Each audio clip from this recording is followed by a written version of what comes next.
이미 언론 피해구제법 필리버스터를 한다네요. 나 이유를 알 것 같아. 이게 되게 답이 간단해. 25일 날 처리했으면 며칠 했어야 되거든요. 그때는 필리버스터 안 할 것처럼 하다가 30일 날 처리한다니까 하루 정도만 하면 되겠네 하고 지금 이지랄 하고 있는 거야. 이 진정성 없는 새끼들 진짜. 근데 국민의힘 쪽에서는 필리버스터가 이번이 처음이 아닌데 지난번에는 한 번 했긴 했거든요. 근데 그때 걔네들 몇 거의 시간 못해요. 그러니까 되게 형식적으로 했었는데 우리가 진짜 필리버스터는 2016년 때 테러방지법 할 때가 어떤 면으로 봐서는 민주당 의원들의 모습을 다시 한번 볼 수 있는 큰 기회였었기 때문에 뭐 국민의힘이 필리버스터를 통해서 지난번에 봤던 것처럼 큰 기대는 안 되거든요. 근데 이거 민주당 환영하는 겁니다. 왜냐하면 찬반 토론하는 거잖아. 저쪽만 더 올라오는 게 아니잖아요. 송영길 대표가 그랬어. 우리도 하겠다. 내가 먼저 올라가겠다. 이 국민을 설득하는 과정이 생긴 거예요. 저는 그 부분에서는 이 애들의 필리버스터가 언론의 재갈 물리는 법이라는 프레임은 깨기는 가장 좋은 장입니다. 내가 봤을 땐 그래요. 당대표가 올라가서 필리버스터를 하면서 이 언론 피해 구제법 이것을 강변하면 언론이 보도 안 할 수 있습니까? 이 필리버스터 한다고 하길래 잘했다 박수 쳐주고 싶은 거고, 그나마 길게 하고 싶지가 않으니까 회기 마지막 날 즈음해가지고 한다는 거 봐요. 진정성 더럽게였잖아.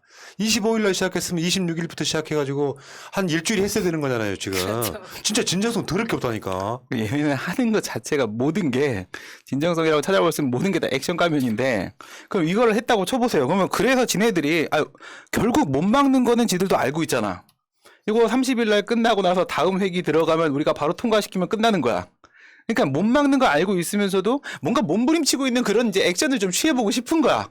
근데 그 액션을 취해가지고 뭐라도 좀 여론을 단 뭐 3도, 4도, 5도라도 이렇게 돌릴 수 있는 가능성이 있을 때 해야 돼요. 근데 지난번에 말씀드린 대로 이 언론피해구제법이라는 거는 있잖아요. 내가 마음에 안 드는 사람들 빼고 마음에 드는 사람들 이름만 해도 이거를 지금 16번이 올라왔어요. 민주당에서 16번을 올렸던 거를 이제 통과를 시키는 겁니다. 그럼 이 법안을 같은 결이거든 이게. 이 법안을 만들었던 사람들이 최초 시작을 한 사람이 정청래 의원이에요. 정청래 의원이 처음에 이렇게 골격 잡았고, 그리고 나서 뒤에 이제 정청래 4번 등장해. 그리고 최강욱 의원이 한 번 등장, 민영배 의원이 한 번 등장, 그리고 지금 게 김용민 의원 거거든. 이렇게 되면 여기서만 해도 벌써 4명이에요. 우리가 필리버스터 들어가갖고 아예 주저앉아갖고 한 4, 5시간, 10시간, 20시간 떠들 수 있는 사람이 왜 자기가 만든 법이야. 여기에다가 송영길 갑자기 요즘에 언론개혁 이런 거 때문에 나 나서고 싶어 이러고 있잖아. 마침 판을 깔아주네 저것들이. 그러면 이제 여기서 인기 한번 몰이해야 되잖아. 그럼 송영길 나가갖고 또 안 내려오고 계속 버틸 거란 말이죠. 그럼 그 필리버스터 누구 거냐고. 누구를 위한 거냐고. 우리를 위한 거잖아. 근데 이게 이제 진영적인 이야기만 할 게 아니라 사회가 발전하려면요, 대한민국의 언론의 폐해는 누구나 다 아는 거잖아. 그리고 실제로 국회 내에서 이걸 논의를 할 때 저쪽의 간사들도 다 고개를 끄덕였다는 거야. 내막을 보면 정권 유지하는 법이 아니란 말이에요. 근데 이게 정치 영역으로 들어가면 그쪽 당 간사가 자기 당으로 갖고 가면 안 돼. 요거는 사실상 선거용으로 써먹어야 돼라고 하는 정치 세력 때문에 논란이 되는 거예요. 네네. 그래서 대선 주자들이 일제히 언론 재갈법 윤석열 포함해가지고 요걸 띄우면서 내용도 전혀 중요하지가 않아. 일반 국민이, 권력자들은 아니고 일반 국민이 언론의 피해를, 가짜뉴스로 피해를 받은 것에 대해서 언론한테 이제 어떤 식으로든지 간에 보상을 받을 수 있는 그런 법이 이제 첫 발을 띄는 거야. 근데 현재 여기에 가장 중요한 당사자가 언론이기 때문에 어떤 언론도 민주당 편 들 가능성은 없어요. 어떤 언론도. 당사자이기 때문에 그렇습니다. 그러면서 여러 가지 것들을 갖고 들어와서 사실도 아닌 언론의 권력이 재갈 물리는 법이다. 뭐 대선에 입을 틀어막겠다고 하는 법이다. 다 가짜뉴스잖아. 대선 끝나고 발효가 될 법이니까. 그러니까 사회가 좋아지는 방법은요, 이것들을 정파나 세력을 떠나가지고 선동을 하려고 하니 가짜뉴스밖에 갖고 올 게 더 있겠냐고. 윤석열부터 시작해서. 물론 언론이 재갈을 물려요. 다시 말씀드립니다. 언론 자유지수 아시아 1위 나라예요. 근데 언론에 대한 신뢰도 꼴찌인 나라예요. OECD 국가 중에. 그런 나라 이 언밸런스를 어떻게 맞출 것이냐. 개인들은 언론의 피해를 입으면 어떻게 보상받을 것이냐. 그 핵심만 보면 된다고. 무슨 몇 배 보상이냐, 유엔이냐 이런 건 아무 의미가 없다고 생각해요.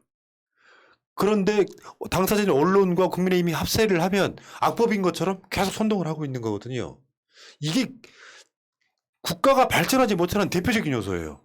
필요하다고 생각하면 여야가 할 것 없이 같이 머리를 맞대고 이거 한번 만들어 봅시다 해서 국민의힘은 여당 안 할 거냐고요. 언젠가는 하겠지. 한 50년 후에는. 이런 법을 만들어 가면서 같이 해야 되는데 그게 안 되는 게 나는 가장 안타깝습니다. 솔직히. 여야가 이게 권력자들을 위한 법이 아니라는 서로 합의가 되거나 인식이 됐다라고 하면요. 머리를 맞대고 어떻게 하면 언론의 피해를 줄일 것인가 연구하면 사회가 얼마나 좋아지겠냐고요. 이 미친놈들이 이걸 필리버스터 하겠다는 거잖아요. 아이씨.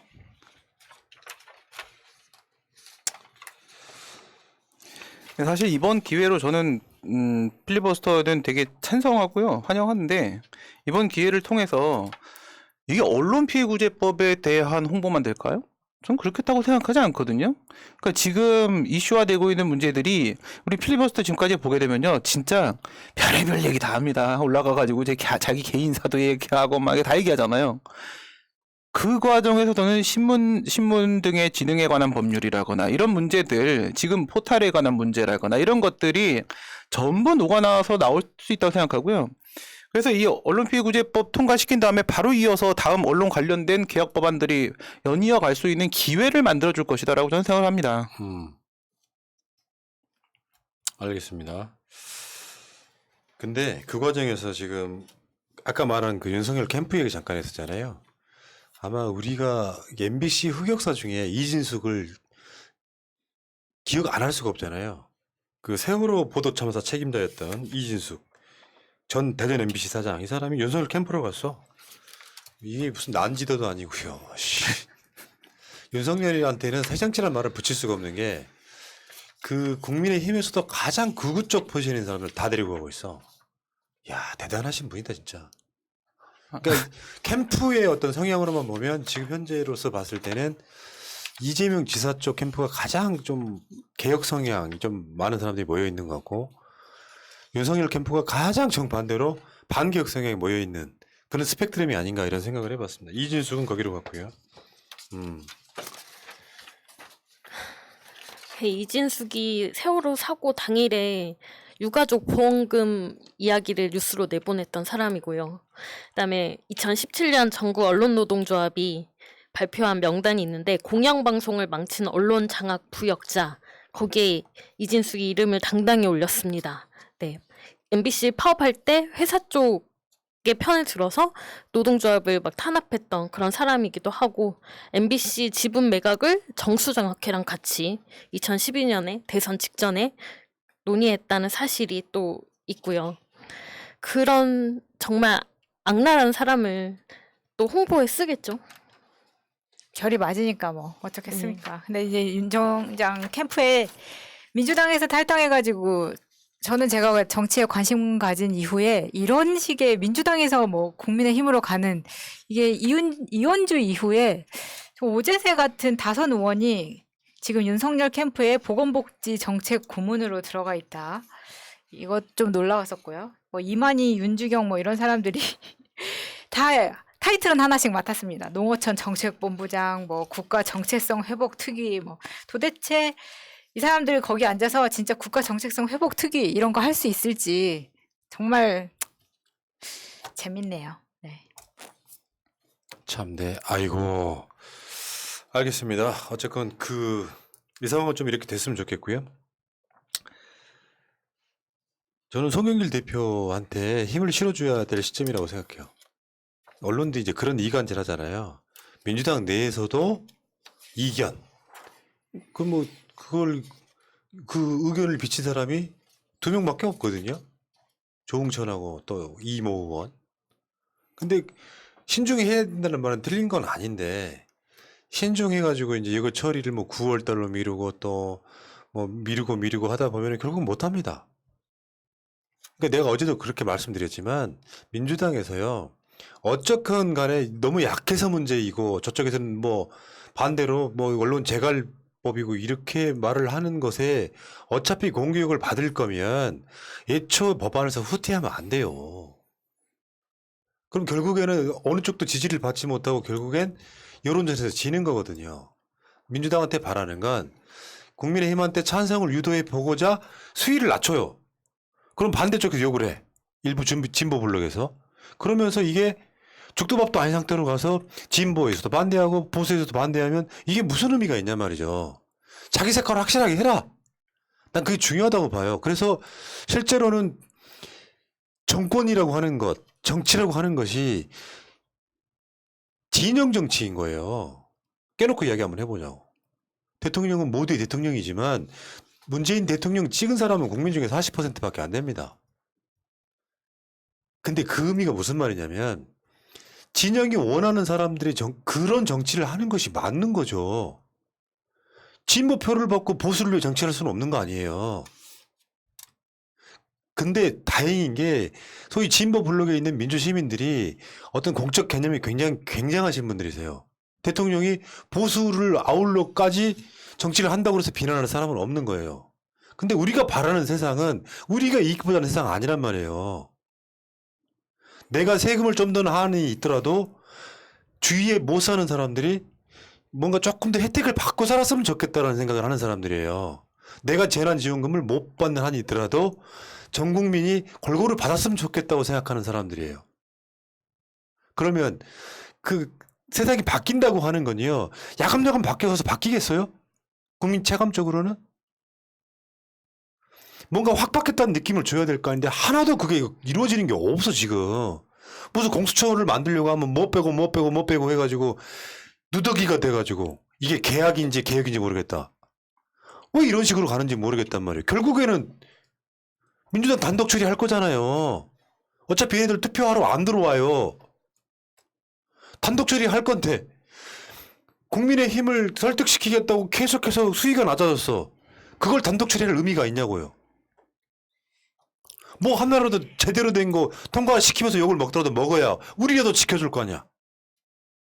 근데 민주당의 그런 스탠스를 알기 때문에 국민의힘도 그걸 이용하는 것 같거든요. 그러니까 계속 설득이라는 과정에서 사실 설득이라고 하면은 내 주장을 관철하면서 상대가 내 말을 들을 수 있게 해야 되는데 이게 설득이 아니라 사실 타협으로 가면서 내 주장에서 조금씩 깎아주고 얘네의 입장을 들어주고 이렇게 하는데 지금 송영길 대표가 선봉장에 섰다고는 하지만 우리가 지금까지 뭐 미디어 특위라던가 이런 거 이제 하면서 보면은 그 안에 들어있는 사람들이 민주당 의원들이 정말 열심히 하지 않는다라는 의견을 꽂히는 사람들이 있어요. 그런 의견을 받는 사람들이 있다고.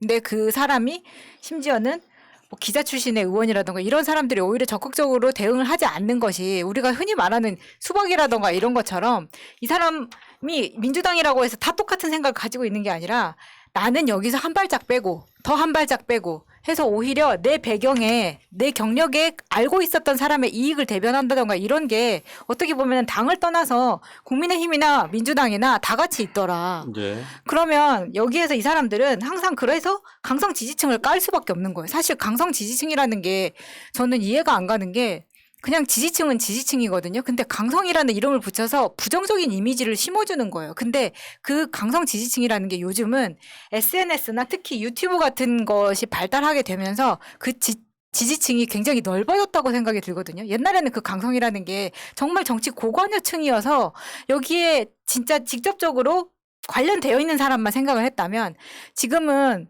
그냥 유튜브로도 쉽게 이런 깊은 이야기를 할 수가 있기 때문에 이 사람들도 전부 강성 지지층이라고 친다면 우리들의 말을 듣지 않고 계속해서 중도를 껴안으려고 가면서 그걸 핑계로 국민의힘과 타협을 하려고 하는 게 가장 큰 불만이 되는 겁니다. 예. 근데 그러다 보니까 너네 계속 중도 이야기만 듣겠다고 하는데 그럼 나 지금 당장 탈당하겠다. 그럼 나 지금 중도니까 그럼 내 말 들어. 라는 사람들이 생기는 거예요. 오죽 그러니까 답답했으면. 이게 독주 프레임에 안 걸리려고 하다 보니까 독주는 그냥 걷지도 못하는 상태가 돼버린 거예요. 이게 굉장히 심각한 부분인데 협치라는 말은요. 상대가 정상적인 상태일 때 가능한 거죠. 독주하라고 준 180석을 이용 못 해가지고 사실상 어떻게 보면 뭐 부동산으로 저는 보궐선거 졌다고 생각하진 않아요. 중요한 요인 중에 하나였겠지만. 잘 생각해 봅시다. 문 대통령 지지율이 가장 높았을 때가 한 75% 80% 나왔을 때지. 최소한 그 사람들은 내가 기존에 지지했던 정당들을 떠나서 정말 잘하고 있다고 생각하는 사람들이에요. 물론 총선 때 민주당 의석이 문제가 아니라 득표율은 훨씬 못 미칩니다. 승자승 뭐 이런 그 승자 독식 이런 게 있어가지고 한 지역에서 한 사람만 뽑히기 때문에 40%로도 당선되고 50% 당선되잖아요. 문제는요. 지지율이라고 하는 것이 이거 또 설명해야 된다는 게 좀 입 아프긴 한데 사회를 끌어가는 데 있어서 사회가 나아지는 방향, 예를 들면 그게 포지티브한 거예요. 좋은 쪽으로 바뀌는 방향에 민주당이 그 180석을 우군들과 함께 잘 써. 야, 예를 들면 간단하게 정말 쉽게 해서 예를 들면 수술 CCTV 달아야 돼. 수술실에 CCTV를 다는데 이게 수년 동안 하고 싶었는데 못했어. 민주당이 한두 달 만에 뚝딱뚝딱 해가지고 통과시켰어. 지지율이 떨어질까요? 근데 민주당이 못하는 지점은 그 논란들을 못 견디는 거야. 조중동이 엄청 공격을 하거든. 의사단체가 각 국회의원들한테 로비를 해버리거든. 근데 그 수술실 CCTV를 국민이 보는 앞에서 날치기 해. 소위 말하면 강행 통과시켜. 그럼 민주당 지지율이 떨어질까요? 안 그렇습니다. 근데 그런 정치를 해달라는 180석의 의미가 지금도 약간 이게 언론 가짜뉴스 피해 구제법을 필리버스터 어쩌고저쩌고 하는 걸 보면은 저쪽이 하는 짓도 가증스럽긴 한데 지금 제가 봤을 때 아직도 스탠스 못 잡고 있는 거죠. 뭔 협치입니까 그게. 네, 저는 그 이낙연 대표 때도 마찬가지고 지금 송영길 대표 때도 마찬가지고요. 우리가 사실 이해찬 대표를 경험을 해봤기 때문에 계속 비교를 하게 됩니다. 그런데 이 지금 이전 대표나 현재 우리 민주당 대표나 두 가지 문제가 있다고 생각을 하는데요. 국민의힘을 믿지를 않습니다. 국민의힘을 믿어줘야 될 거 아니겠습니까? 근데 우리가 우리의 힘을 믿질 않아요. 믿질 않고 자기들의 힘으로 운영이 될 수 있다. 그러니까 지금 우리 민주당 스탠스는요. 리더십이 아니고 팔로우십으로 가고 있는 그런 방식이라고요. 이렇게 가져야 되는데 지금 그거 팔로우십에 대한 기본 이해가 안 되어 있습니다. 그러면서 자기 정치를 해요. 그런데 전 여기서 송영길을 이용해야 된다고 생각을 합니다.